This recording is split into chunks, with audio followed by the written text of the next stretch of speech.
સમાચારો વિગતવાર જોઈએ। વલસાડ જિલ્લામાં સિઝનનો સર્વાધિક વરસાદ જોવા મળ્યો છે અને એવામાં વલસાડના ભારે વરસાદ બાદ રસ્તાઓની હાલત બિસ્માર જોવા મળી રહી છે।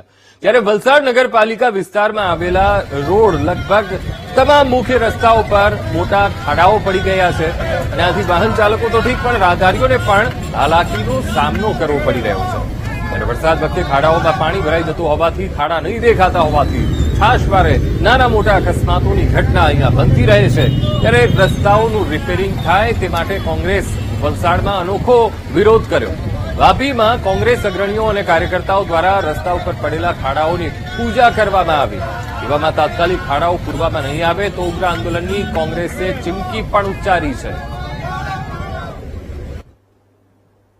પાલિકાના 11 વોર્ડમાં દરેક વિસ્તારમાં એટલા બધા ખાડાઓ થઈ ગયા છે અને આ ખાડાનું આજે અમે આવેદનપત્ર આપી અને ખાડા દેવતાનું પૂજન કરવામાં આવ્યું। કારણ કે ખાડાને લીધે કઈ કેટલાનો જીવ જાય છે, ખાડાના લીધે કઈ કેટલા એમના જે તબિયત બગડે છે, ખાડાના લીધે કઈ કેટલાની કમર તૂટી ગઈ છે। નગરપાલિકાની જવાબદારી છે, નગરપાલિકા આ જવાબદારીને પૂરી કરવા જોઈએ। જેમ કે સ્કૂલ લોકો છોકરા લોકોને સ્કૂલ જવામાં બી ઘણું લેટ થાય છે, ઘણી લોકોને બી માનસિક ત્રાસ મળી રહ્યો છે। એટલે આ વારંવાર રજૂઆત કરવા કરતા એ લોકો એક વારનું કેમ કામ નથી કરતા? શું કામ? મને તો એવું લાગે છે કે આમાં ભ્રષ્ટાચાર થઈ રહ્યો છે ને કામ બરાબર ઢંગથી થઈ નહીં રહ્યું છે, એટલે જ આ બધું થઈ રહ્યું છે।